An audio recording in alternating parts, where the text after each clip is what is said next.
Okay, good afternoon. What's new? Happy St. Patrick's Day. Anybody got any plans? No? No parties? Nothing? Anybody go down to the river ceremony? Go down to the river? Yeah, it's pretty cool. How about over here? It's pretty cool. If you've never done it, try it maybe next year. It's a lot of people down there. Maybe a little bit too many people, but quite fun. The weather was nice as well too. All right. Tia and Tyler has a presentation today. We'll see what happens if they show up to class. But we're moving on to emotions, stress, and health. We'll see how emotions play a part on our overall well-being. What are some of the theories behind why we have emotions? Can we actually control our emotions to change our states of mind? How does stress impact us physiologically, right? What can we do about it? How can we manage stress?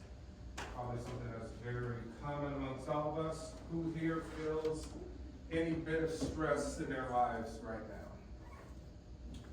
Could you tell me why? In short form. I have several school projects and there's a lot of things that you do. Is it would you describe it as an unhealthy amount of stress, or it's just average stress for what you expect to come with exams and homework and stuff like that?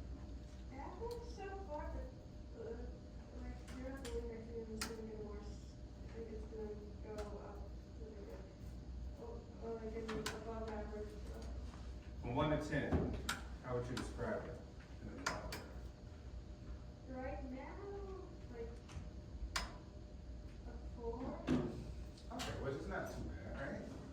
You think of maybe 5 is maybe average amount of stress, 4 is maybe not that bad. Okay. Back here, what are you stressed about? The same. School. Just assignments, yeah. What are you doing to manage the stress?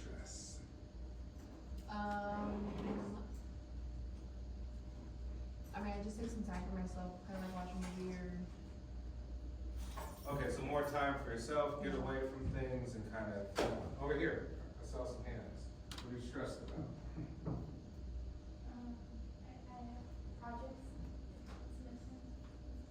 Unhealthy or healthy amount of stress? I would say Healthy as in maybe it motivates you to kind of get the work done? yeah. Okay. What do you do to manage it? Well, I just do about all my assignments and make the deadlines and everything. And then I just try to have some time for myself and then time for supervisors projects and stuff. So I think everything. All right. Yeah, great. You're like, hey, I'm organized. Maybe the stress is like, hey, I gotta be organized. So I know I can visualize and keep tabs of when I need to do things and when I need to set aside time for myself. How do you manage stress? I random nobody like most stress at home, my brother, so Your brother's the one stressing out. yeah, we stress each other out. Is So it? Do you take time apart? no, because our rooms are close to each other, so That's good. All right, think about it. Like, we'll get to the nitty gritty. Hey, emotions, right? Like, what exactly are emotions? Are there some sort of perception about a thought, and do we sort of exacerbate it for some reason, right? Do we have emotions because it's survivability, right? Do we have it for some Darwinian evolutionary reason, so I can pick up communication from you, see your facial expressions, know if you're angry, sad, bored, disgusted, et cetera, et cetera. Are you able to do that with me too, right? Some people are able to pick up emotions better than others. And then what are moods? How are moods differentiate from stress, right? And emotions, all of that. We have to think of this.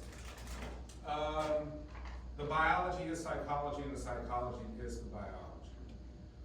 For example, remember we said we get two systems in our body, one to increase things, right? We were saying about fight or flight, right? We say we have that autonomic nervous system, sympathetic, parasympathetic. The sympathetic brings us up, increase the heart rate, increase the blood sugar level in the bloodstream, right? Keeps your mind really sharp. It's there for survival, right? If you're shocked, if there's some trauma, if you need some motivation. You say when it happens, some hormones are released. Kind of what we say stress hormones. What are some stress hormones that you can think of? There's kind of two primary ones. What are they? Like actual hormones released. Can you think of one? Right, one is adrenaline. Like, man, I need adrenaline. I get adrenaline when I work out. I get adrenaline if I'm shocked, if I'm scared, if something traumatic just happened, right? I gotta get out of here somewhere, right?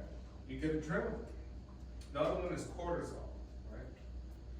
Cortisol is kind of the one that really impacts people's sort of mental health and overall health.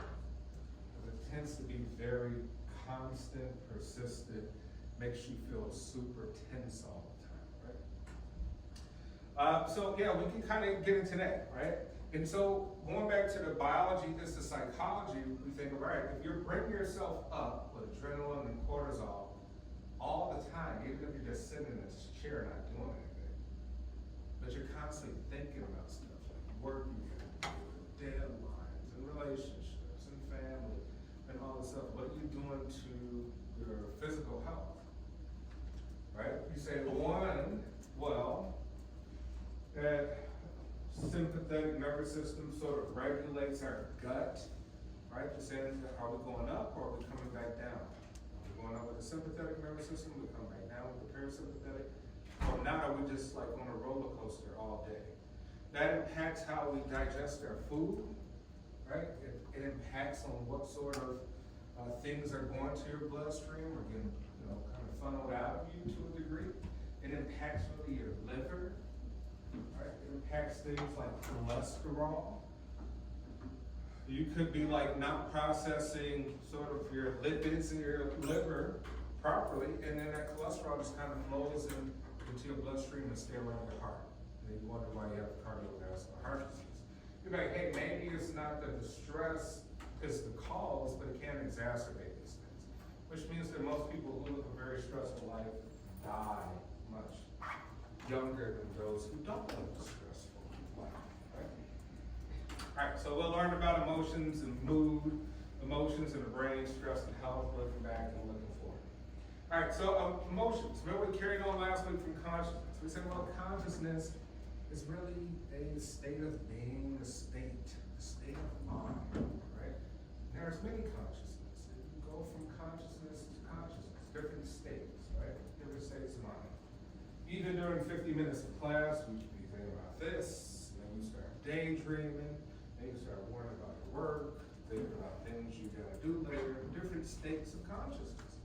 Here you say emotions is another psychological state. All in 50 minutes of class, you can get a bad text message, oh my gosh, somebody just died.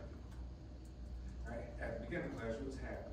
Or, something else could happen, right? You change your mind. You might see something online that triggers you. All of that in a short span of time. So you can say it goes from one state to the next. So it's a psychological state that combines three components that often have distinctive accompanying facial expression. So here we're defining it as something that creates a facial expression, something that we can observe, right? That we could look and say, what kind of emotion do I see, right? The components are feelings, thoughts, and bodily arousal. So we say what emotions is feelings. Like, oh man, I feel angry, I feel sad, I feel very happy. Like, what is that? How is that expressed?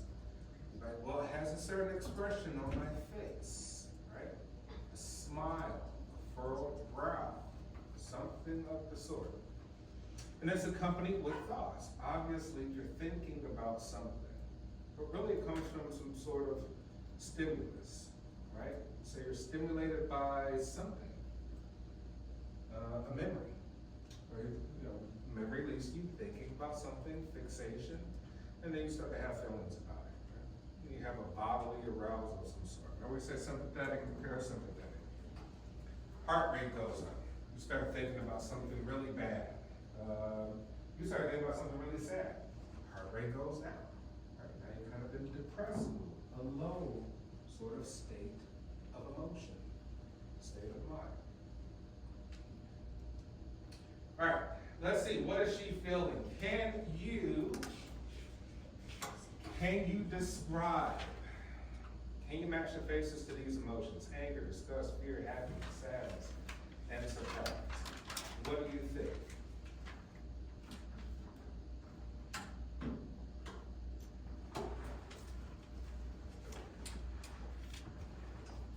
Can you describe what this person is doing? What is this expression to you? Is it anger? Is it disgust, fear, happiness, sadness, or surprise? Anger, this. Surprise. Happiness. Who says happiness? Raise your hand. Who says surprise? This. What is this? Disgust. Everybody's great. Okay. This one. What's this? Surprise. Interesting. Okay. What about this? Confused. Confused. Right? Kind of like, huh? Right? What about this one? Fear. Fear, right? Pretty good, right? We could say, hey, say we all kind of have a similar agreement that there's a universal language of expression of emotions. Globally, we all come from different cultures here, we all speak English. We still come from different cultural backgrounds. We all can clearly see that these are expressions associated with these sort of emotions. So what are the basic emotions? Let's look at it. Here they describe 12. We'll look at really kind of solidified maybe into 10. We have added some over time. So maybe there's an unlimited range of emotions. But we say maybe there's about 10. And anything added to that is a mixture of the basic 10. But here we have 12. Okay. Affectionate, bored, brave, calm. These are children, right? And we say we've learned these emotions from birth. So really, we kind of give off the same expressions even as adults. We may be thinking a little bit deeper to reserve them based, depending on the environment. Cheerful, comfortable, creative, curious, disappointed, disgusted, excited, embarrassed, right? Okay, but we say, hey, there's many more than that. We say there's many more. Hey, there's things like interest, remorse, loathing. We say, well, loathing is a combination of disgust and boredom. Yeah, maybe it's a more intense form of the same thing, right? You're like, hey, distraction. Maybe distraction is a combination with surprise and amazement. Or amazement, surprise, and distraction at a higher degree. Right? We say things like fear. Maybe a lesser form of fear is just apprehension. A more higher degree of fear is terror. Acceptance. Right? Okay. Acceptance kind of goes in between love and submission. Right? So we say acceptance is almost submitting to something because we have a care for it. Right? And we say within that is a low degree of just acceptance. Beyond that is trust. And the most intense form might be admiration. Right? Optimism. We could say serenity. Right? We're optimistic. Joy is a more intense version than ecstasy. So ecstasy would be a combination of joy and serenity, somewhere between love and optimism. Here we could say, hey, aggressiveness in optimism. Interest, anticipation, and vigilance. Right, we say, well, that's not too bad, right? But if we go from aggressiveness, between aggressiveness and contempt as a dimension, we say, all right, well, in a light phase would be annoyance, more intense phase would be angry, and the most intense would be enraged, right? So you say somewhere between aggressiveness and contempt, we could be a serial killer. We could murder people and blow up entire cities. Right? But we can still be aggressive and optimistic. And maybe we'll just be vigilant. Right? We'll just be on the lookout for things. All right, and then we have things like, well, contempt and remorse, boredom, disgust, loathing, like things you hate, and maybe you kind of have a second thoughts about it, like, this makes me bored. Right? Now I'm disgusted. Now I just completely just have pure, like, almost hatred to a degree. And then remorse and disapproval. We have things like pensiveness, sadness, and grief. So think of death or a loss of some kind. You're like, hey, well, death is really remorse and a disapproval. We disapprove that somebody died. We don't like the idea, we know it's illogical. Right? Now we have remorse, a little bit pensive. If we really care, then we say, all right, we're really sad, we lost something. And then we have grief, right? Because we have disapproval and we have remorse. And then finally, let's say we have, a disapproval and awe. We're distracted, we're surprised, and we're in amazement to something. So we say, hey, there's a multitude of emotions. Emotions are very, very complex depending on what's going on, right? And it could just be a multitude of them.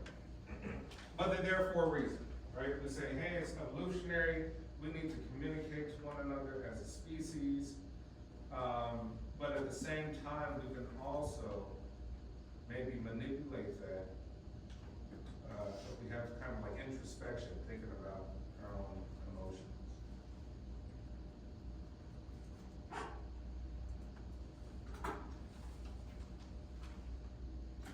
All right, so what's mood? Hey, we say mood is a little bit longer. It's more enduring. Mood is prolonged. What's your mood right now?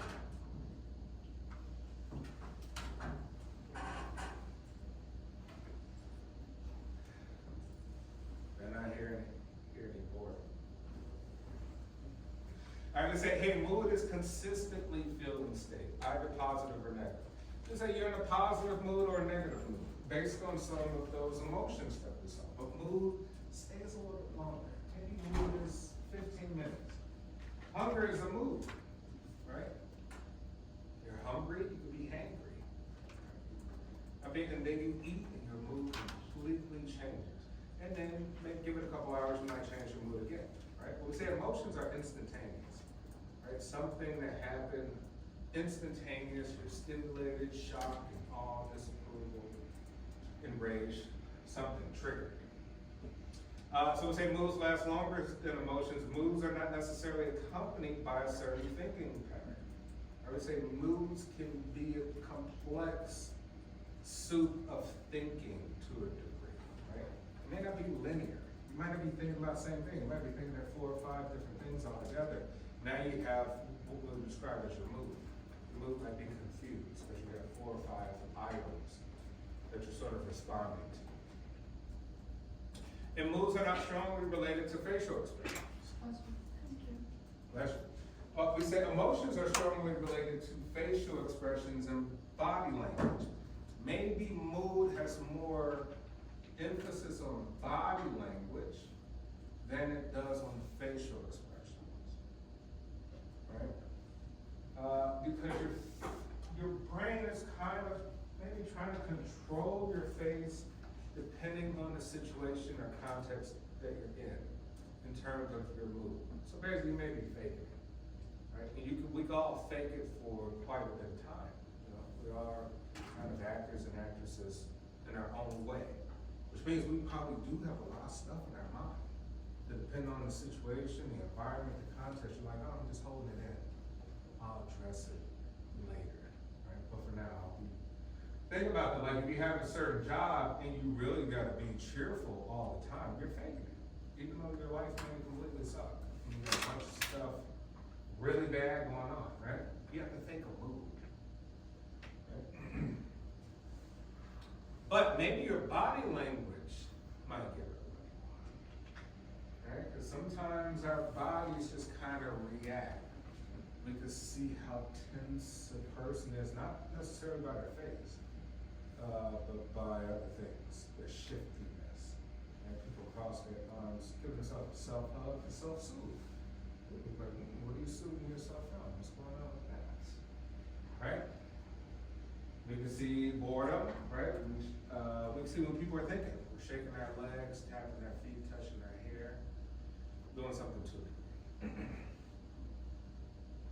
Hey, what's the history and research on emotion? Well, in the early 20th century, mood was ignored, learning was focused, right? So we just kind of figure out how people are learning, but really want to trying to understand how mood sort of manifests itself. In the late 1950s, methods for studying mind, but not emotions emerged. Remember, from the 1950s on, we kind of started having computer models.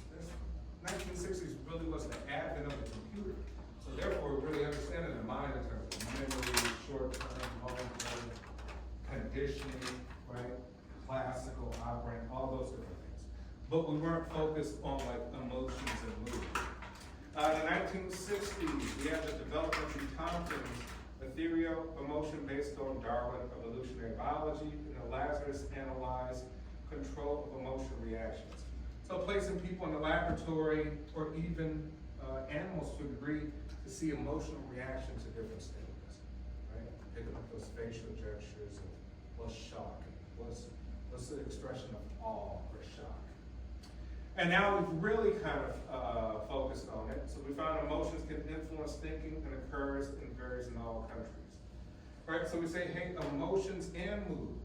If you were to smile with a big old fake phony smile for about 2 minutes straight, you will change your mood. Physiologically, you are telling your body that this is something positive, even though it's fake. So it goes to show you that you can control your own mood. If you were to do a fake laugh, hysterically for 20 seconds, when you're done to laugh, you're like, that felt kind of good. Felt a little boost of energy, a little bit of adrenaline, right? Something to a degree. Even when you do breathing exercises, do 5 deep breaths in and out. You're like, relax. All right, so let's do that right now.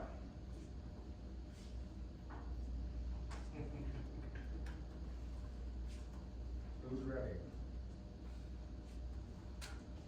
All right, 5 deep breaths in and out. 1, and then hold it. So here we go. First deep breath. 1.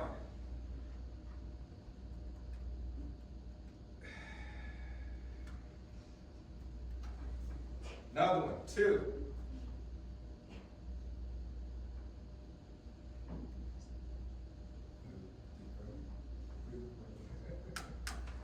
All right, 3.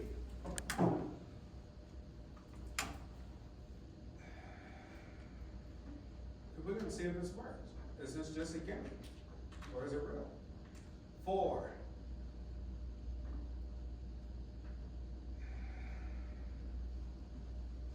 And one more, one large deep breath. The biggest one you can take. Come on, one more.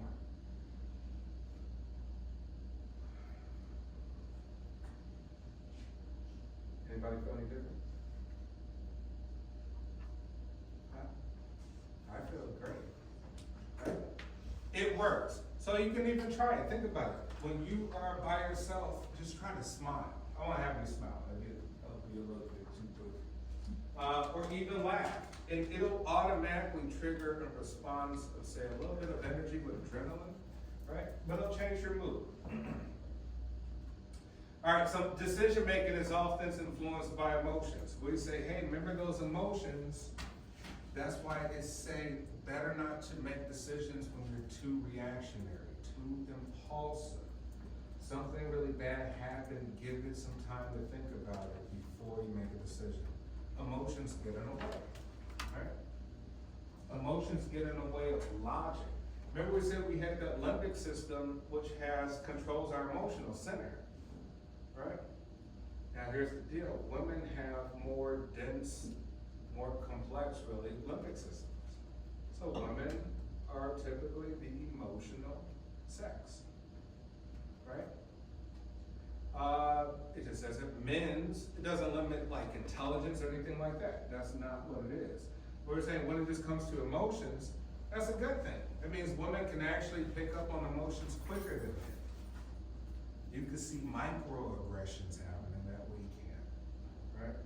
You can see little tiny passive aggressive things that people are doing. To be honest, it may give women an advantage in the field of psychology to a degree, right? Almost just picking up on emotions as a therapist, et cetera, et cetera. On the flip side, right? You say, well, if you activate the limbic system too much, it draws away activity from the prefrontal cortex. So the more emotion you have, the less logic you have. They can't work hand in hand that way, right? One increases, the other decreases the activity. So if you are emotional, chances are you're not gonna make a good decision. Just be yourself, right? Because the prefrontal cortex, which controls executive function and high-level thinking to solve problems, will lower its activity. It's like, oh, we're not needed here. There's emotions taking over. Right? Think about it. So men, remember we said we have a little bit less complex limbic systems, which means that we're probably a little bit more prone to violence, meaning men don't want to handle the emotions.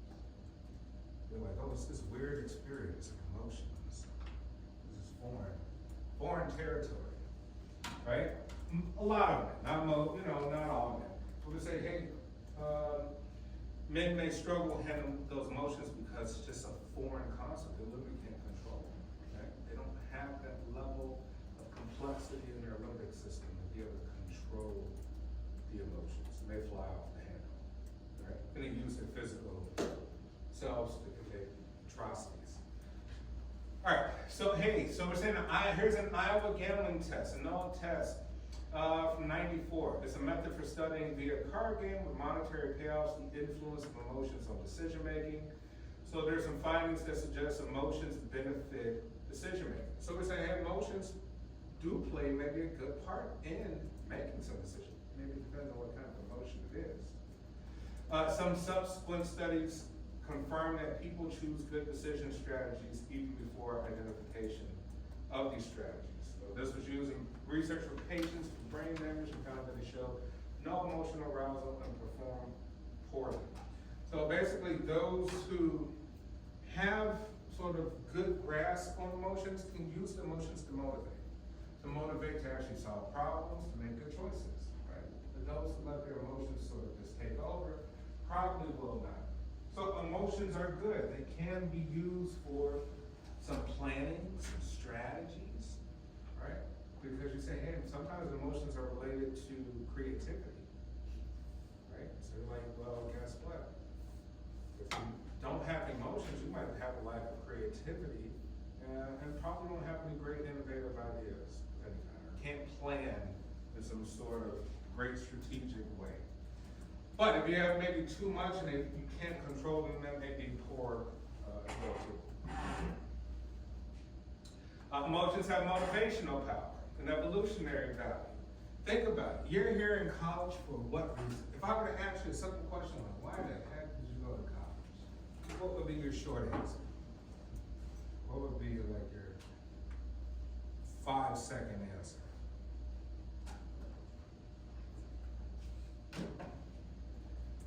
Come on, I'm telling you, just showed up for no reason.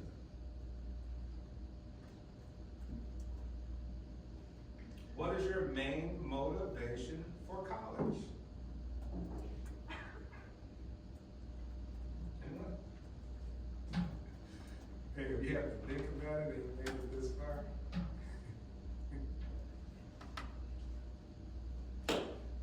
right? You're like, well, all right, we all get different reasons. I got my reasons, no slight. I got a PhD and an MBA and a bachelor's. I'm like, why the heck you got all that education? For what reason? I don't know. Maybe my family don't have that much education. That might be one of the motivations. They're like, hey, you know what? A lot of people in the family, not that much education. Maybe I can see some of the results. Yeah, maybe I'll try something different. Get a ton of education, right? So it motivated me. It motivated me from coming from a family that didn't have much. I, got the most education in a generation in my family, right? But other people's motivations may be different. What are your motivations? Anyone can give me one reason why you're here. Is it because mom and dad said so, or you come from a family that don't have much education, or just to make money, find a career, et cetera, et cetera?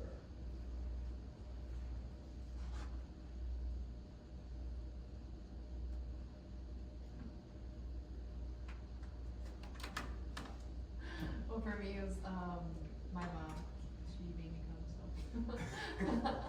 Honest answer. You be like, hey, mom told me to come, so just do it. I think mom knows best, and she lived a little bit longer than I have. She's seen life, experience. Might make sense, right? If hey, I love mom, I think it's my mom. I'm pretty sure she got my best interests at hand, so that's my motivation, right? But emotions can have motivational power in evolution. Anger motivates striking out. So in order for us to get to that point of aggression, we need to have anger first. I don't know if you may find a psychopath beating the crap out of somebody, laughing and smiling at the same time. You're like, well, that's pretty great. But most times people are angry, right? So we know that it takes a process of emotion for us to strike out. Anger is one of them. Disgust motivates distracting self from disgusting situations. In order to separate ourselves from something, we have to probably be disgusted by it first, repulsed by it. Like, I don't want that close to me. I view that as a negative thing in my life. Let me distance myself from it. It disgusts me. Fear motivates avoidance of threatening situations. Right? So you say, hey, if a person is frightened, they're just going to try to stay away from whatever that stimulating thing is. So you don't be harmed. Guilt motivates treating others well and adherence to social rules. Interesting. How so? How do you think that happens? Guilt motivates treating others well and adherence to social rules.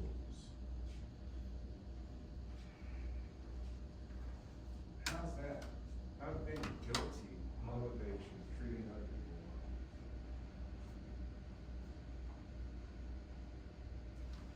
Could you think of an example?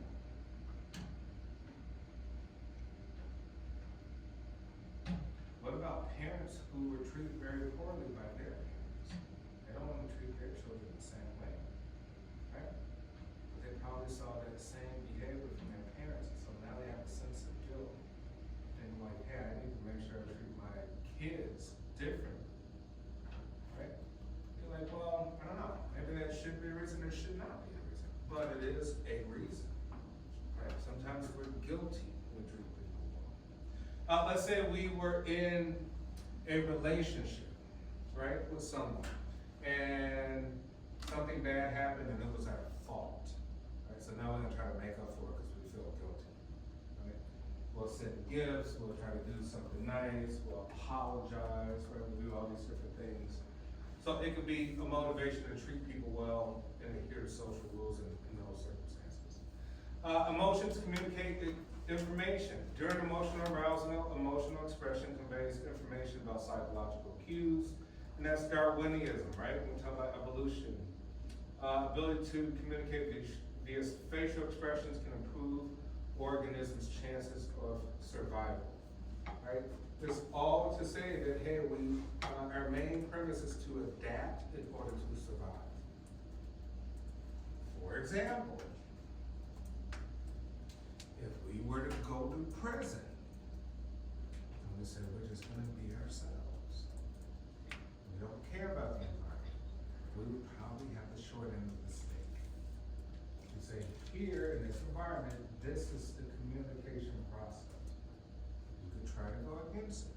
it's more powerful than you as an individual. Hence, if you don't abide by the environment, you might find yourself beat up, shanked, killed, or something like that. Right? You're like, hey, you gotta learn how to communicate in the way that the environment wants to communicate. Even when we think about school, like, hey, all right, elementary school, high school, social, emotional problems, people on special programs of education in classrooms. Maybe as children, we saw other children in a special area in the classroom. They're like, hey, what's the issue? Well, they weren't able to communicate in the way that the rest of us were.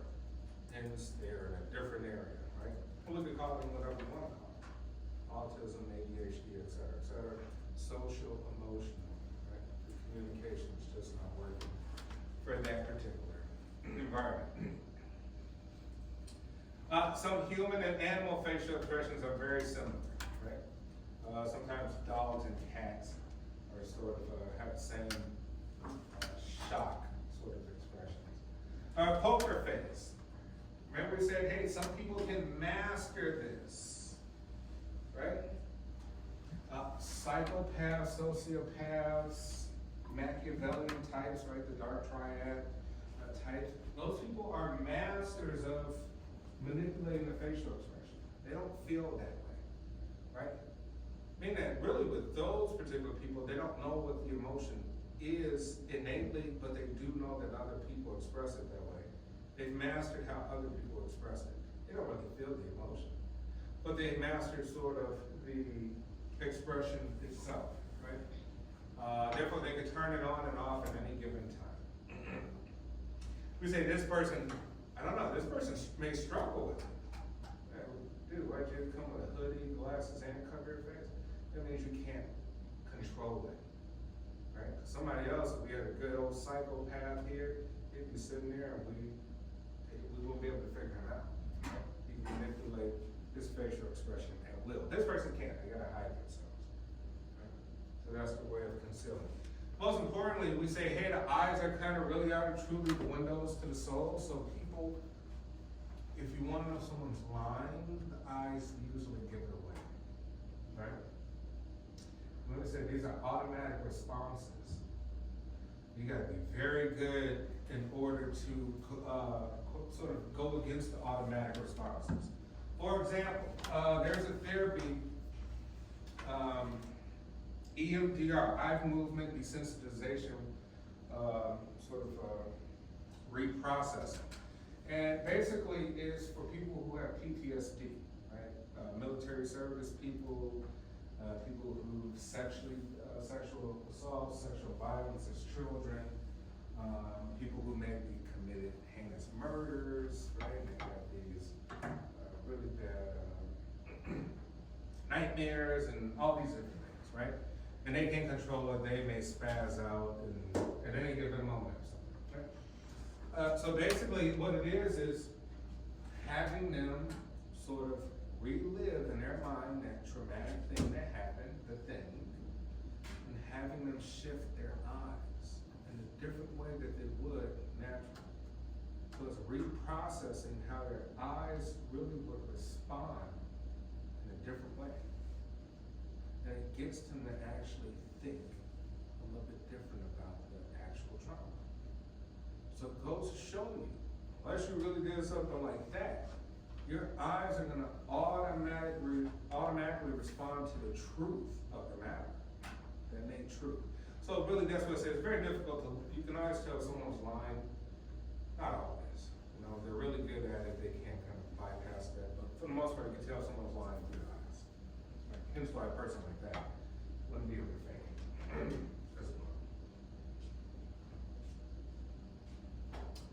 Ekman and Freeses. Hey, quick question. Who's our next group for Wednesday? Maybe these two. Okay, nobody here. All right, Ekman and Freeses in 1971 research how people in different cultures display similar facial expressions when experiencing. So we do have the universal sort of cultural expressions, right? Don't matter what culture it is, we kind of express happiness, sadness, nature the same.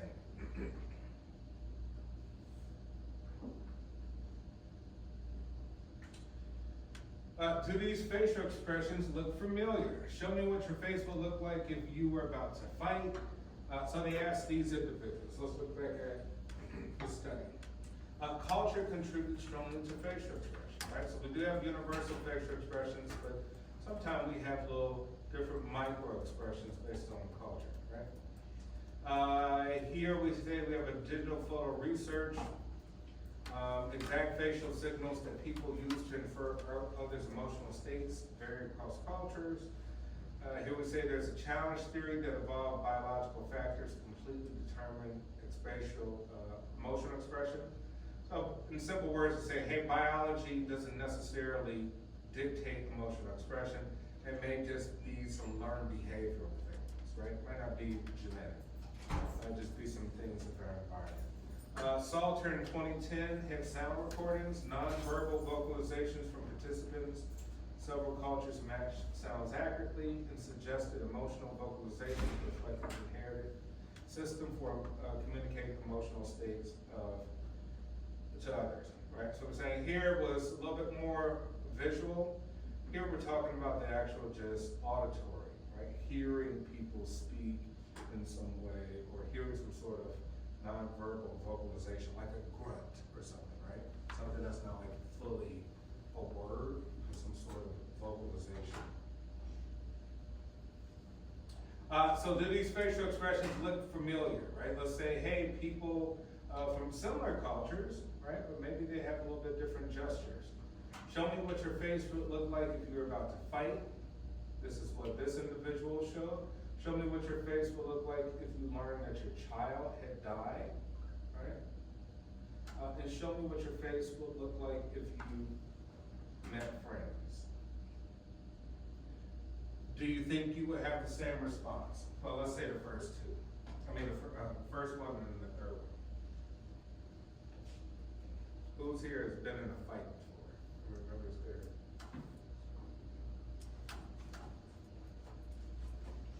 Right, so these seem pretty normal, right?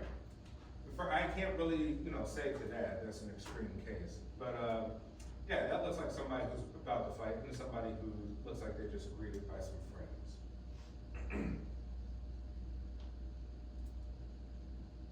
All right, emotion influences moral judgment. Moral judgments, decisions that involve fundamental questions of right and wrong, sense of being absolutely right without change. Do you think this is true? That emotions kind of influence your morality? And if so, how?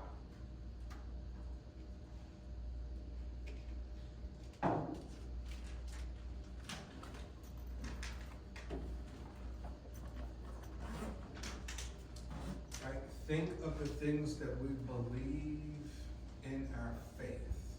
If you ascribe to any faith-based system, and then you say, hey, do my actions actually align with what I believe in? Most of them probably say no. Right, well, why? Right, well, we could bypass all sorts of stuff if we are emotional. Right, we could say, hey, things like sex before marriage. Like, yeah, I believe in that. That's the right thing to do. We won't do it. Why? Because I fell in love. I really like this person. Blah, blah, blah, blah, blah, blah. Right? But hey, those are emotional things, but it has impacts on right and wrong. Like, hey, we may know it to be right or wrong, right? Just depending on what you believe in. But we want to have that sense of being absolute right without change. So we say, hey, our emotions override and hijack our fundamental core belief systems, right? We may not believe in murder, but let us get angry enough, we might commit murder. Our children commit murder, we might still support them. We see it all the time, right? Oh, my son or daughter didn't do that, they're a great kid. And we may know that they did, right? So we know that, hey, it's emotional influences on moral judgment. Hey, Green and others suggested that emotion has evolutionary benefit, discuss prevents immoral behavior, and enhance a social survival, species, right? So we say, hey, on the flip side, hey, it's good to have these emotions because it may prevent people from being immoral to some degree, depending on what we, perceive as immoral. It helps keep us at balance or check. Which means we'll criticize and judge people and call them disgusting and hateful things and talk about their behaviors, right? As a way to keep the balance going, right? Keep the norms going, right? All right, that is, we'll do it for today. We'll pick up anxiety and stress on Wednesday, so that'd be a really good one. We'll talk in depth about what stress really is, anxiety, and how it plays on our emotional well-being. All right, and I'll have the greatest update